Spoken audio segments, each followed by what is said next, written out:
이 시편 24편은 성전에 예배 드리러 올라가는 때 예배 인도자와 회중이 교창식으로 번갈아 부르는 노래입니다. 우리가 방금 교독한 것처럼 여기에 이제 곡조를 넣어서 그렇게 교창을 하는 거예요. 특별히 여기 7절부터 10절까지의 부분은 하나님의 법궤를 오베데돔의 집에서 이제 예루살렘으로 옮기면서 불려졌다고 그렇게 알려진 그런 내용들입니다. 다윗이 아마 이것을 이제 법궤를 옮기는 일을 앞두고 찬양단에게 이것을 특별히 지어서 만들어 주고 이 노래를 부르면서 찬양을 부르면서 그렇게 법궤를 옮겼다 하는 얘기예요. 이 시의 제목을 붙인다면 영광의 왕이신 하나님께 드리는 예배의 정신이라고 말할 수 있을 겁니다. 1절과 2절에 보면 영광을 받으실 하나님께서 어떤 분이신가를 먼저 노래합니다. 땅과 거기 충만한 것, 세계와 그 가운데 사는 자들은 다 여호와의 것이다. 여호와께서 그 터를 바다 위에 세우시며 강들 위에 건설하셨다. 다 하나님의 것이고 다 하나님이 하신 일이다라고 하는 거예요. 이 부분은 앞에서 보았던 19편의 전반부와 비슷한 내용이라 보여집니다. 그 19편 1절에도 보면 거기 그런 표현을 하고 있지요. 1절에 보면 하늘이 하나님의 영광을 선포하고 궁창이 그의 손으로 하신 일을 나타내는도다. 제가 그래서 자연 만물을 바라보면서 이 하나님의 영광을 우리가 볼 수 있어야 된다. 전반부의 그 자연을 통해서 하나님 말씀하신다. 뭐 그런 얘기를 제가 했었습니다. 하나님께서 만드신 땅과 거기 충만한 것들은 무엇 때문에 창조되었고 또 존재하는지를 노래하고 있습니다. 그것들은 다만 영광의 하나님 또는 하나님의 영광을 드러내기 위한 것뿐이다라고 하는 거예요. 그 하나님의 영광을 드러내기 위한 것뿐인 대상 속에 우리들도 들어있는 거예요. 여기 보면 그 가운데 사는 자들은 이라는 표현도 했으니까 저나 여러분들은 왜 사냐? 왜 사냐? 사는 이유는 다른 거 없어요. 이사야 43장 21절의 말씀처럼 우리 주님을 찬송하라고 만들어졌고 우리 주님께 영광 돌리기 위해서 사는 거예요. 우리가 하루라도 더 사는 이유는 다른 데 있지 않아요. 영광을 위해서 사는 거예요. 그러니 영광 가리는 일은 절대 하면 안 되는 거예요. 하나님의 영광이 가려지는 일 하지 않도록 노력해야 되는 거예요. 하나님의 피조물로서의 우리의 존재 목적은 하나님께 영광을 돌리는 데 있다. 아니 그것만이다. 그래서 바울은 수차례에 걸쳐서 살든지 죽든지 먹든지 마시든지 무엇을 하든지 간에 다 하나님의 영광을 위해서 하라 이렇게 당부를 했어요. 피조물은 어디까지나 그 만드신 창조주에 속하는 소유물이지 창조주를 자신의 소유물로 생각할 수가 없는 겁니다. 다시 말해서 하나님의 필요에 의해서 날 만드시고 부르신 것이지 나의 필요에 의해서 나와서 우리 하나님을 부르고 있는 것이 아니다라고 하는 거예요. 근데 오늘날 많은 교인들이 자기가 필요할 때는 하나님께 나와 하나님을 부르고 하나님이 필요로 할 때는 어리석게 외면하는 경우들을 많이 봅니다. 여러분, 하나님의 필요에 나를 드릴 수 있어야 되는 거예요. 사람이 하나님의 영광을 드러내는 제일 된 삶은 무엇보다 예배일 것입니다. 그러므로 하나님께 영과 진리로 예배 드림을 통해 우리의 본분을 다할 수가 있는 거예요. 3절부터 6절까지에서의 내용은 그러한 예배자의 태도에 대해서 말씀해 주고 있어요. 여호와의 산에 오를 자가 누구며 그의 거룩한 곳에 설 자가 누구인가. 이 구절이 읽으면 생각나는 구절이 있죠. 우리가 앞에서 보았던 시편 15편에서도 제가 15편 강해를 할 때 여러분에게 그런 예고를 했었어요. 그 뒤에 가면 24편에서도 비슷한 말씀을 하신다. 오늘 여기 15편에서 보았던 15편에서는 뭐라고 그랬었습니까? 거기에서는 이런 표현을 했죠. 주의 장막에 머무를 자 누구오며 주의 성산에 사는 자 누구니까. 예? 여기서도 보면 여호와의 산에 오를 자 누구고 그의 거룩한 곳에 설 자가 누구냐. 여호와를 찾는 족속 야곱의 하나님의 얼굴을 구하는 사람은 6절에 말하는데 도대체 어떤 사람이냐. 여호와께 복을 받고 구원의 하나님께 의를 얻을 인생은 도대체 누구냐. 그것은 4절에 말씀하고 있죠. 손이 깨끗하며 마음이 청결하며 뜻을 허탄한 데 두지 아니하며 거짓 맹세하지 아니하는 자로다. 네 가지 부류의 사람을 말한 것이 아니라 이 네 가지 얘기가 한 사람 안에 함축된 인생일 때에야 하나님께 예배할 자격을 갖는다는 거예요. 첫째로 꼽는 게 뭐예요? 손이 깨끗하며 손이 깨끗해야 된다.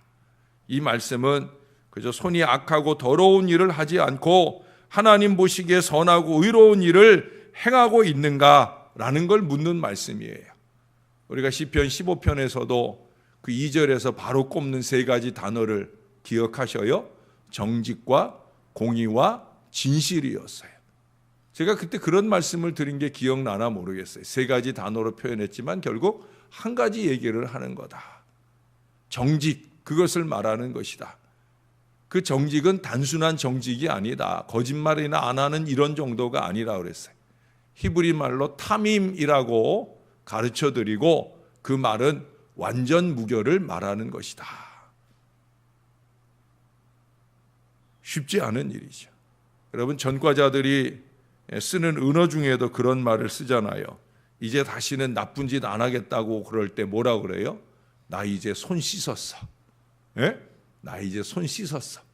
성경에 보면 손 씻는 사람이 나오지요. 예, 누가 나옵니까? 빌라도가 나오잖아요. 빌라도가 예수님 죽이라고 예수님 내어주고 손을 씻어요. 그러면서 그래요. 이 일에 나는 아무 상관이 없다. 예? 이 일에 나는 아무 상관이 없다. 아니, 죽이라고 내놓고는 상관없다고 손 씻으면 그게 손 씻는다고 깨끗해져요? 오늘날 우리의 사도신경에서 우리는 본디오 빌라도에 끊임없이 그의 이름을 부르잖아요. 그저 손이나 씻고 왔다고 씻어지는 게 아니죠. 나는 그 일에 아무 상관없다고 말한다고 해서 그것이 상관없는 게 아니죠. 어두움 가운데서, 음침한 가운데서 도모했던 그 악한 모든 것들을 여전히 간직하고 있는 한 손이 깨끗한 것이 아닌 거예요. 어쩌면 명절이라고 밤새 고스톱이나 치던 손으로, 또 집에서 사랑하는 아내를 때린 손으로, 남의 것을 도둑질한 손으로, 심지어 나는 굳은 일 안 한답시고 남들은 설거지하고 교회 구석구석 청소하고 애쓸 때 주머니 손 넣고 구경이나 하고 있는 그런 손은 아닌 거죠. 제가 오래전에 그런 분을 경험한 적이 있어요. 자기는 반주하는 손이라 설거지하면 안 된다고. 예? 예. 아주 웃기는 거죠. 근데 반면에 제가 수련회를 갔을 때 그때 수련회 함께 오신 집사님인데 이분이 손에 습진이, 예? 제가 우연히 봤는데 손에 습진이 가득하더라고요. 그런데도 그 수련회 와서 자기는 음식도 잘 못하고 이러니까 설거지는 내가 도맡아 하겠다고. 설거지통 앞에서 떠나진 않아요. 생각해 보세요. 수련회 간 건데 얼마나 설거지가 많겠어요. 설거지를 도맡아서 하셔요. 놀라운 건 뭔지 아십니까? 수련회 다녀와서 습진이 깨끗하게 나았다는 거예요. 할렐루야. 하나님은 그 손의 깨끗함을 다 들여다보고 계셔요. 그리고 하나님은 은혜와 역사를 주셔요. 그래서 오늘 그러잖아요. 여호와께 복을 받고, 예? 구원의 하나님께 의를 얻는다. 하나님의 인정을 받는 게 의예요.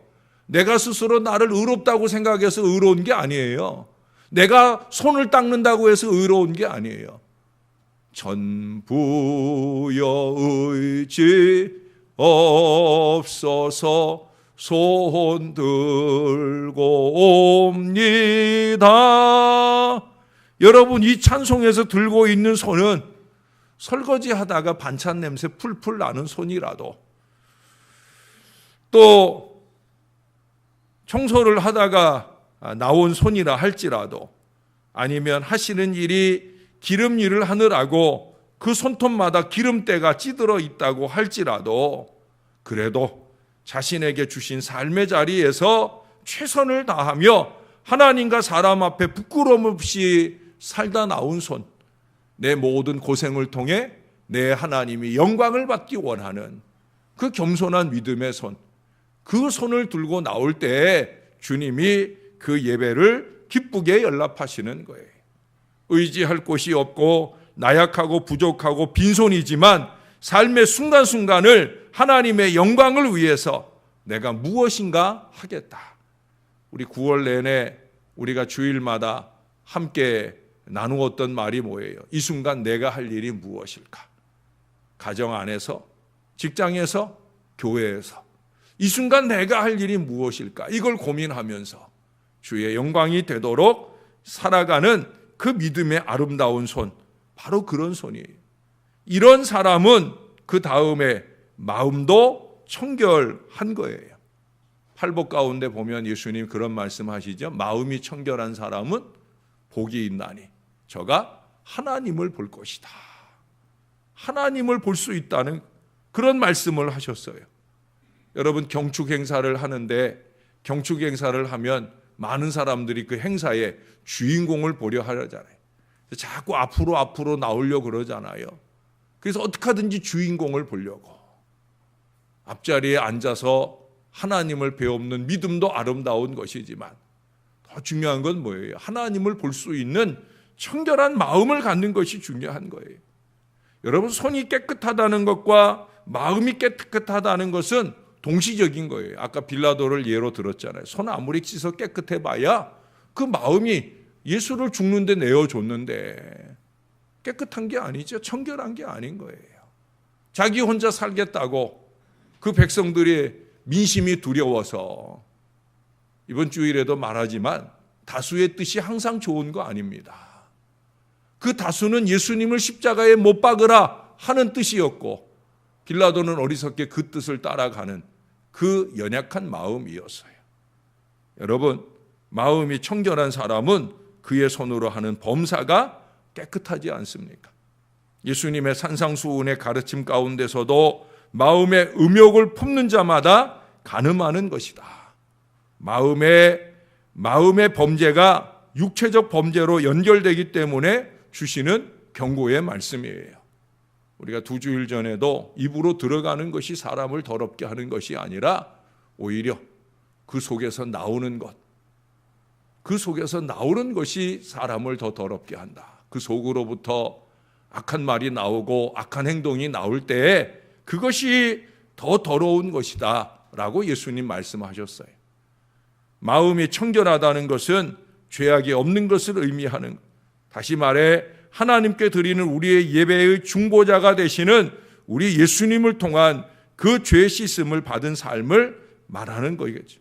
마음이 청결하다는 것은 예배하러 나오는 순간에 세상의 모든 염려나 고민들, 그보다 더 악의와 악독을 다 내려놓고 하나님의 풍성한 은혜가 채워질 수 있도록 빈 그릇을 준비하고 나와야 되는 거예요. 여러분, 빈 마음 아니면 목사가 아무리 수려한 설교를 해도 절대 은혜 받지 못해요. 이미 여러분의 마음에 악의와 악독이 채워져 있는데 목사가 아무리 하늘의 은혜를 쏟아 부은들 절대 그 은혜를 채울 수 없어요.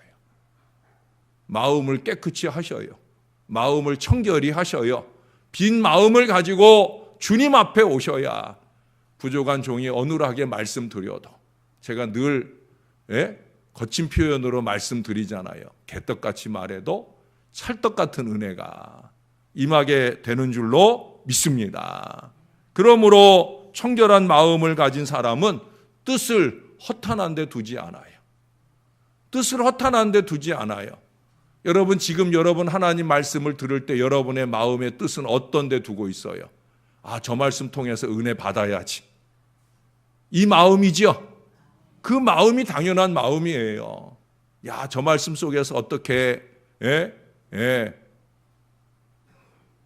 허탄한 뜻을 가지고 있으면 절대 여러분의 마음에 하나님의 은혜는 임하지 않아요. 허탄한 뜻은 물론 본래적 의미로 말하면 로마서 1장 23절 말씀처럼 하나님의 영광을 썩어버릴 버러지 형상의 우상으로 바꾸는 그것을 말하는 거예요.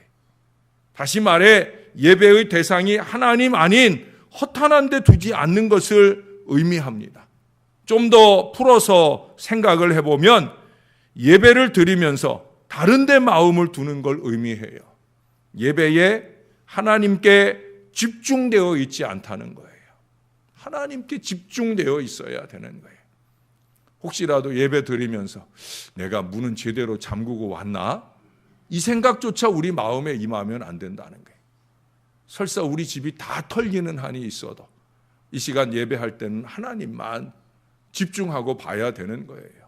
예배 오기 전에 잠시 누구와도 말다툼이 있었다고 할지라도 그 순간에 그 밑갈맞은 그 사람 생각하는 게 아니라 하나님께 집중하면서 그 예배를 드릴 수 있어야 된다라고 하는 거예요. 가끔 그런 분들이 있어요. 예배를 마치기도 전에 마지막 찬송을 그 마지막 찬송 부를 때라면 그래도 좀 다행이에요. 벌써 설교 끝나면 가방 싸시는 분들이 있더라고요. 이 뜻을 허탄한 데 두고 있는 거예요. 어디다 두고 있어요? 빨리 가서 밥 먹어야지. 예배를 마치는 건 언제 마치는 거예요? 축도하고 나면 마치는 거예요. 그때 주섬주섬 가방 싸갖고 나가도 1분, 2분 차이예요. 설교 끝나고 가방 싸는 분한테는 한 10분 정도 차이겠지만 여러분 마지막 순간까지 온전히 하나님 영광 받으시도록 그렇게 집중된 예배를 드릴 수 있어야 된다는 거예요. 뜻을 허탄한 데 두지 않고 하나님이 원하는 마음으로 예배할 수 있어야 된다는 거예요. 그래서 말하는 게 뭐예요? 마지막에 거짓 맹세하지 않는 사람을 꼽고 있어요. 자신이 한 말을 지키며 마땅한 의무를 성실히 수행하는 거예요. 여기선 이 말하고 저기선 저 말하고 이때는 이 말하고 저 때는 저 말하는 게 아니라 한결같은 마음과 태도로 사라지는 걸 말하는 거예요. 결국 3절 4절의 말씀은 손, 마음, 뜻, 언어, 곧 전 인격과 생활이 예배를 위해 준비돼야 되는 걸 말하는 거예요. 예배는 예배하는 순간만의 예배가 하나님께 연락되는 게 아닙니다. 너희 몸을 하나님이 기뻐하시는 거룩한 산 제사로 드려라. 그것을 위해 필요한 게 뭐예요? 하나님의 선하시고 기뻐하시고 온전하신 뜻이 무엇인지를 분별하는 거예요. 그걸 위해 필요한 게 뭐예요? 이 세대를 본받지 않는 거예요.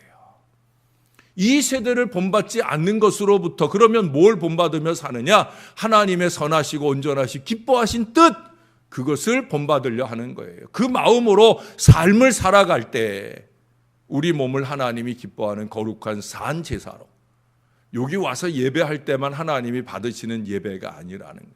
그래서 여기 얘기하는 거예요. 하나님께 의를 얻는다. 야곱의 하나님의 얼굴을 구한다. 바로 그것입니다, 여러분. 전격적인 준비를 이룰 수 있어야 된다는 거예요. 예배할 때 돼서야 옷 매무새를 추스리고 오는 것만 아니라 예배하기 전의 삶 가운데서 정말 주님 보실 때 손이 깨끗하고 마음이 청결하고 뜻을 허탄한 데 두지 아니하고 거짓 맹세하지 아니하는 이 순전한 믿음으로 준비하고 예배하는 자에게 하나님께서는 복을 주시는 거예요. 제가 여러분에게 이번 주일 설교 원고에도 그 단어가 또 들어있는데 바라크라고 하는 단어를 가르쳐 드렸어요. 바라크라고 하는 단어가 뭐예요? 두 가지 용도로 쓰인다고 그랬어요. 우리 입장에서 하나님께 쓰일 때는 예배하다, 경배하다, 무릎 꿇다예요. 하나님 입장에서 우리를 향해 쓸 때는 복을 준다라는 의미예요. 예배하는 그 순간이 우리에게 복이 된다는 의미도 있지요. 무엇보다 하나님께 무릎 꿇을 순종의 마음이 준비되어 있을 때 복을 받을 인생이 되어진다는 거예요. 여기 7절부터 10절까지 이제 하나님의 영광의 임재의 상징인 그 법궤가 들어올 때 뭐라고 선언해요? 끊임없이 문들아 열릴지어다. 예? 거기 문들아 들릴지어다. 들릴지어다가 뭐예요? 옛날 성의 문들은 이렇게 들리잖아요. 예? 옛날 성의 문들은 군사들이 이렇게 그 끈을 이렇게 당기면은 이 성의 문이 이렇게 들리잖아요. 그런 의미예요. 결국 열리라는 거예요. 문아 열려라 하는 거예요. 근데 하나님의 영광의 임재, 말씀의 상징인 언약궤가 들어올 때 문이 들려라 하는 건 뭐예요? 문이 열려라 하는 건 뭐예요? 저와 여러분들의 마음의 문이 열려야 된다는 거죠. 하나님의 말씀이 선포될 때 우리의 청결한 마음의 문이 활짝 열려야 된다는 거예요.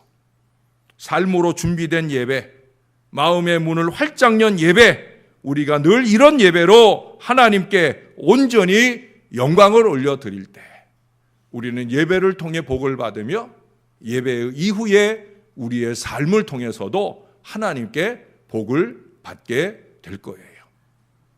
하나님께 의를 얻는다. 그래, 너라면 됐어. 넌 한결같구나. 넌 꾸준하구나. 내가 볼 때 너는 복을 받아야지. 하나님이 그렇게 인정하실 때 그게 내게 복이 되고 내 자손 만대에 하늘의 신령한 복이 임하는 놀라운 역사가 나타나게 될 것입니다. 기왕에 예배한다면, 기왕에 예배적 삶을 날마다 살고 있다고 하면 우리가 하나님께 이 은혜를 누려야 할 것입니다.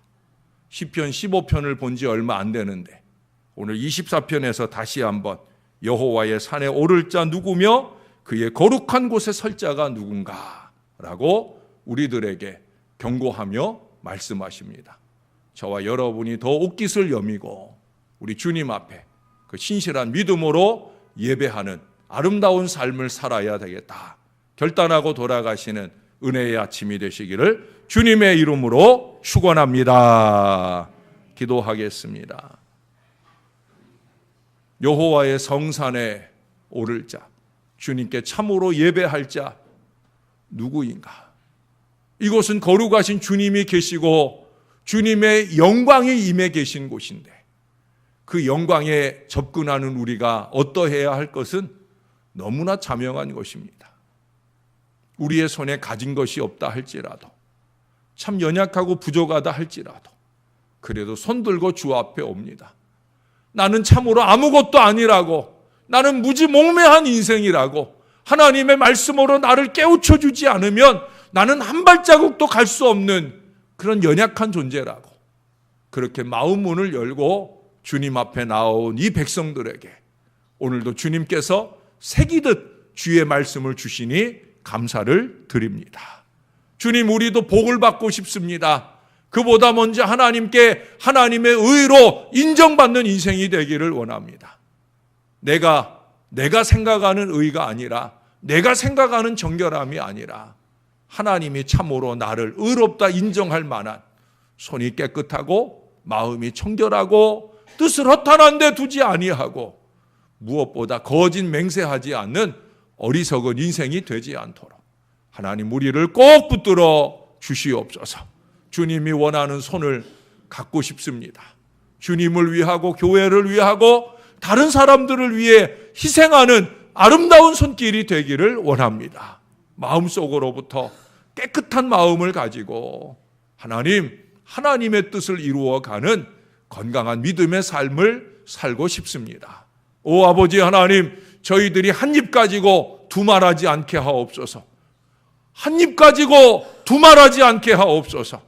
오직 하나님께 영광 되기를 위한 진실한 믿음의 입술과 삶으로 하나님의 뜻을 이루고 주신 바 은혜에 늘 감격하며 찬송과 영광 올려드리며 사는 저와 이 모든 자녀들 되게 하여 주옵소서.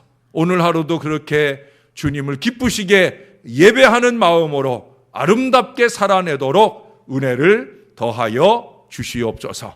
감사합니다. 예수님 이름으로 기도합니다. 아멘.